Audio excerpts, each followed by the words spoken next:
Assalamualaikum warahmatullahi wabarakatuh. Halo anak-anakku sayang, kelas 3. Bagaimana kabar kalian? Semoga kalian selalu dalam keadaan sehat. Kita mempelajari tema 4 atau 3D, yaitu kewajiban dan hakku. Subtema 4 yaitu kewajiban dan hakku sebagai warga negara. Muatan pelajaran matematika hari ini akan mempelajari mengenai pembagian.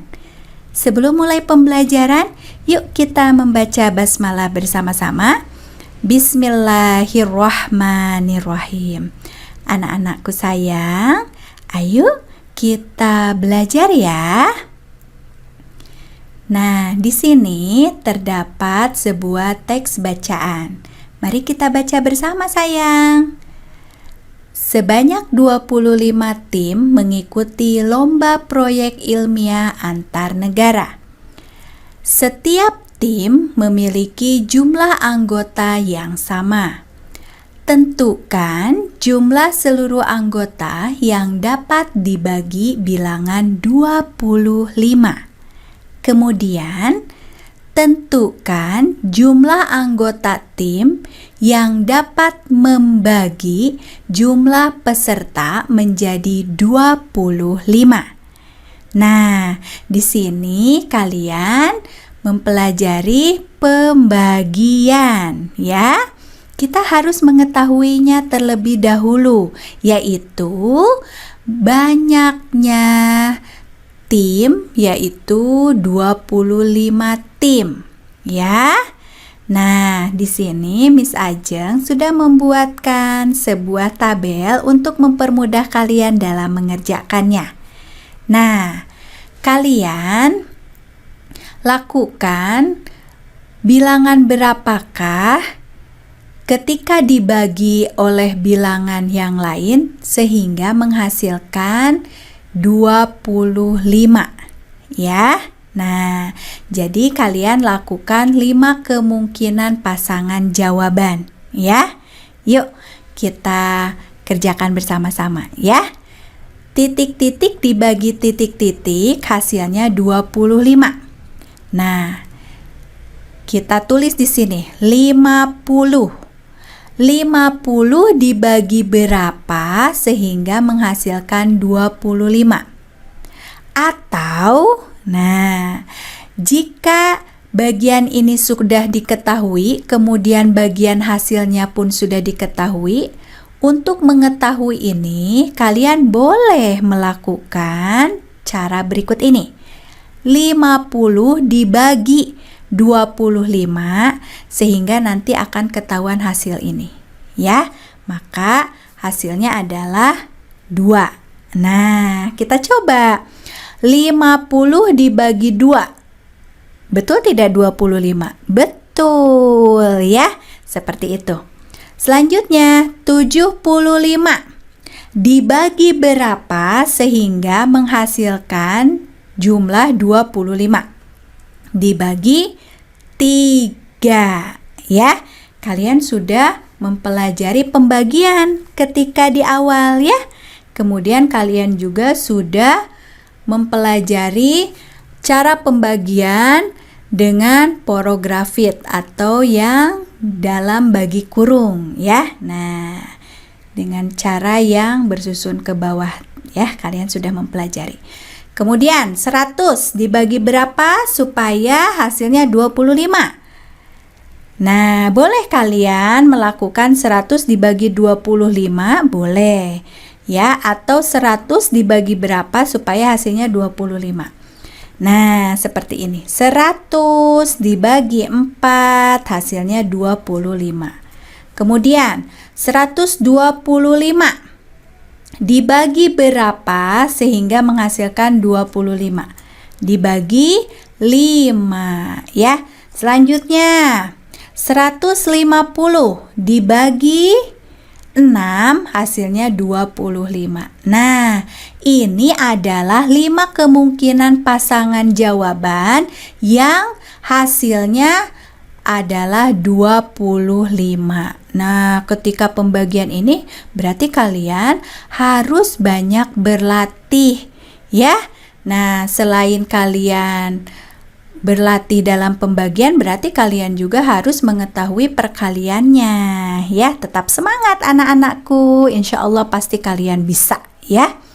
Selanjutnya, contoh selanjutnya. Di sini masih ada sebuah cerita atau soal cerita ya. Ayo kita baca. Di sebuah kota, setiap puskesmas melayani 200 orang yang berobat. Berapakah jumlah seluruh orang yang berobat dan jumlah puskesmas di kota tersebut? Ya, buatlah kemungkinan pasangan pembagian yang tepat. Nah, seperti tadi ya. Nah, di sini kalian harus mengetahui dulu, setiap puskesmas melayani 200 orang yang berobat. Kalian diminta untuk mengetahui jumlah seluruh orang yang berobat dan jumlah puskesmasnya. Nah, sama kita buatkan tabelnya seperti ini ya. Nah, di sini berapa dibagi berapa sehingga hasilnya 200 ya. Boleh kalian misalnya 400 dibagi berapa supaya menjadi 200? Oke, pinter. 2 ya. Atau jika bagian ini belum diketahui, maka kalian boleh membaginya. 400 dibagi 200 maka akan dapat nilai atau angka 2. Kalian tulis di sini ya. Kemudian 800 dibagi berapa supaya menjadi 200? 200 dikali berapa? Boleh seperti itu juga ya. 200 dikali berapa supaya menjadi 800? Dikali 4 ya. Nah, sekarang udah diketahui ya. 800 dibagi 4 hasilnya 200. Selanjutnya, 600 dibagi berapa supaya jadi 200? Betul, 600 dibagi 3. Selanjutnya, berapa lagi ya? Pembagian yang hasilnya itu adalah 200. 1000 bisa. 1000 dibagi berapa supaya menjadi 200? Dibagi 5. Ya, hasilnya 200. Yang terakhir, 1200 dibagi berapa supaya menjadi 200? Nah, 200 dikali berapa supaya menjadi 1200? Nah, berarti dikali 6 ya. Nah, seperti itu. Jadi, 1200 dibagi 6 hasilnya adalah 200. Nah, inilah 5 kemungkinan pasangan jawaban yang hasilnya adalah 200. Kita akan sama-sama belajar tentang bagaimana cara memilih makanan sehat dan bergizi. Tujuan pembelajaran kita kali ini. Nah, diharapkan setelah menonton video ini, teman-teman yang pertama mampu menjelaskan macam-macam makanan bergizi. Tujuan pembelajaran yang kedua yaitu teman-teman mampu menjelaskan cara memilih makanan yang bergizi untuk kesehatan tubuh. Yang ketiga, teman-teman mampu menjelaskan manfaat memilih makanan yang bergizi untuk kesehatan tubuh. Oke, teman-teman, Allah menciptakan manusia dengan tubuh yang sangat sempurna. Salah satu bentuk rasa syukur kita kepada Allah yaitu dengan menjaga tubuh kita agar tetap sehat, sehingga kita mampu beribadah, beraktivitas dengan lancar. Nah, menjaga kesehatan tubuh dapat kita lakukan dengan berbagai cara ya teman-teman. Salah satunya adalah dengan cara mengkonsumsi makanan dan minuman yang sehat dan bergizi. Oke, teman-teman di sini ada yang sudah tahu belum ya? Makanan yang sehat dan bergizi itu seperti apa ya? Oke, Miss Imas bantu jelaskan ya teman-teman. Makanan yang sehat dan bergizi adalah makanan yang memiliki gizi seimbang yang dibutuhkan oleh tubuh kita, yaitu memiliki kandungan nutrisi seperti karbohidrat, lemak, protein, vitamin, mineral, dan kalsium yang cukup dan seimbang dan sesuai dengan kebutuhan tubuh kita. Nah, makanan sehat dan bergizi juga merupakan makanan yang bersih, bebas dari bahan-bahan berbahaya seperti pewarna buatan dan pemanis buatan. Oke, berikut Miss Imas jelaskan beberapa zat yang terkandung dalam makanan dan bermanfaat untuk tubuh kita. Yang pertama adalah karbohidrat. Karbohidrat itu berfungsi sebagai sumber energi untuk tubuh kita, teman-teman. Nah, biasanya karbohidrat banyak terdapat pada makanan pokok seperti nasi, kentang, jagung, ubi, singkong, gandum, oat, dan lain-lain. Zat yang kedua yaitu protein. Protein berfungsi sebagai zat pembangun tubuh dan memperbaiki jaringan yang rusak. Protein terbagi menjadi dua, teman-teman. Yang pertama adalah protein hewani, yaitu protein yang berasal dari hewan.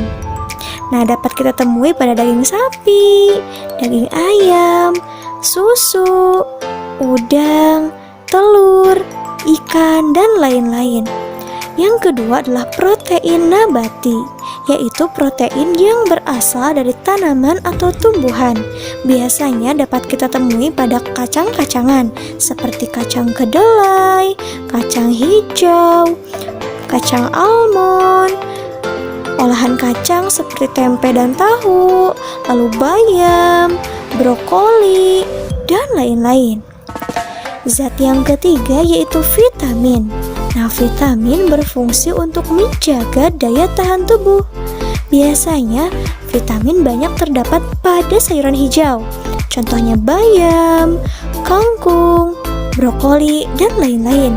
Dan juga biasanya banyak terdapat pada wortel, telur, dan buah-buahan seperti pepaya, pisang, jeruk, jambu, dan lain-lain. Zat yang keempat yaitu lemak. Nah, lemak berfungsi sebagai cadangan energi di dalam tubuh. Lemak banyak terdapat pada daging sapi, kuning telur, minyak kelapa, alpukat, dark coklat, ikan salmon, minyak zaitun, dan lain-lain. Yang kelima yaitu mineral. Nah, salah satu fungsi mineral yaitu mengangkut oksigen ke seluruh tubuh. Mineral banyak terdapat pada susu, yogurt, keju, kacang-kacangan, telur, sayuran hijau, dan lain-lain. Lalu zat yang keenam yaitu kalsium. Nah, kalsium ini merupakan salah satu jenis mineral ya, teman-teman. Kalsium berfungsi dalam pemeliharaan tulang dan gigi. Kalsium bisa temui pada kacang almond, susu sapi, susu kambing, yogurt, keju, sereal, oatmeal, ikan salmon, brokoli, bayam, dan lain-lain. Nah, sebelum mengkonsumsi makanan dan minuman, alangkah baiknya kita memeriksa serta memilih makanan dan minuman tersebut terlebih dahulu. Nah, bagaimana ya cara memilih makanan yang sehat dan bergizi itu? Lalu, makanan dan minuman yang seperti apa ya yang perlu kita pilih untuk dikonsumsi? Oke, berikut Miss Imas sampaikan bagaimana cara memilih makanan dan minuman yang sehat dan bergizi. Cara yang pertama yaitu pilih makanan yang memiliki gizi seimbang, yaitu mengandung nutrisi yang baik seperti karbohidrat, protein, vitamin, mineral, lemak, dan kalsium. Yang kedua, pilihlah makanan yang masih segar dan tidak busuk ya teman-teman. Yang ketiga, hindari makanan atau minuman yang sudah kadaluarsa. Yang keempat, pilihlah makanan atau minuman yang bersih. Yang kelima, jika makanan tersebut dikemas, pilihlah yang kemasannya tidak rusak ya teman-teman. Yang keenam, ganti camilan dengan buah-buahan atau sayuran kesukaan ya. Makanan tidak mengandung bahan-bahan berbahaya seperti pewarna buatan, pemanis buatan, pengawet berbahan kimia, dan lain-lain. Yang kedelapan, kita boleh memakan junk food dengan catatan dibuat dan dimasak sendiri ya teman-teman, biar aman. Yang kesembilan, pilihlah makanan yang diproses atau dimasak secara aman dan bersih. Yang kesepuluh, pilihlah makanan yang berserat dan protein untuk sarapan seperti oatmeal, telur, roti, atau gandum, dan lain-lain. Lalu yang ke-11, pilihlah makanan yang mengandung karbohidrat serta sayur dan daging untuk makan siang ya teman-teman. Yang ke-12, kurangi makanan berkarbohidrat saat makan malam ya. Nah, yang ke-13, pilihlah makanan yang sehat namun sesuai dengan budget atau uang yang kita miliki. Jadi jangan memaksakan untuk memilih atau membeli makanan yang mahal ya teman-teman. Nah teman-teman, semua orang memiliki hak untuk mendapatkan makanan yang sehat dan bergizi. Namun, tidak semua orang mampu membeli kebutuhan makanan yang sesuai dengan gizi seimbang. Kita tidak boleh memaksakan membeli makanan-makanan bergizi yang harganya mahal ya teman-teman. Makanan yang sehat tidak harus mahal. Banyak sekali makanan-makanan sehat dan bergizi yang bisa kita dapatkan atau kita beli dengan harga yang lebih terjangkau. Misalnya kita bisa berbelanja di penjual sayur atau di pasar. Nah biasanya penjual sayur atau pedagang sayur yang ada di pasar rata-rata tidak memiliki lemari pendingin kan teman-teman. Untuk itu sebelum memilih atau membeli sayuran, kita harus memeriksa dan memilih sayuran tersebut supaya bisa kita konsumsi agar tubuh menjadi sehat. Nah, berikut adalah cara bagaimana kita memilih sayuran yang baik. Yang pertama, pilihlah sayuran yang masih segar dan tidak busuk. Yang kedua, pilihlah sayuran yang daunnya tidak layu. Yang ketiga, pilihlah sayuran yang bebas dari pestisida. Yang keempat, pilihlah sayuran yang daunnya tidak dimakan ulat. Yang kelima, pilihlah sayuran yang tidak keriput. Yang keenam, pilihlah sayuran yang tidak lembek dan berbau. Yang ketujuh, pilihlah sayuran yang memiliki warna asli. Misalnya, bayam nih warna aslinya kan hijau. Jika daun bayamnya berwarna kuning, berarti bayam tersebut sudah tidak segar.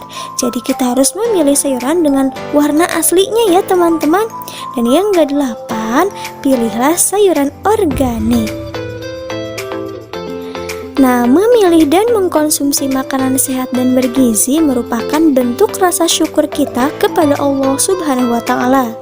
Memilih dan mengkonsumsi makanan sehat dan bergizi memiliki banyak manfaat untuk kesehatan tubuh kita loh teman-teman. Nah, berikut adalah manfaat memilih makanan yang sehat dan bergizi untuk menjaga kesehatan tubuh. Yang pertama, manfaatnya yaitu tubuh tidak mudah terserang penyakit. Yang kedua, dapat menjaga berat badan.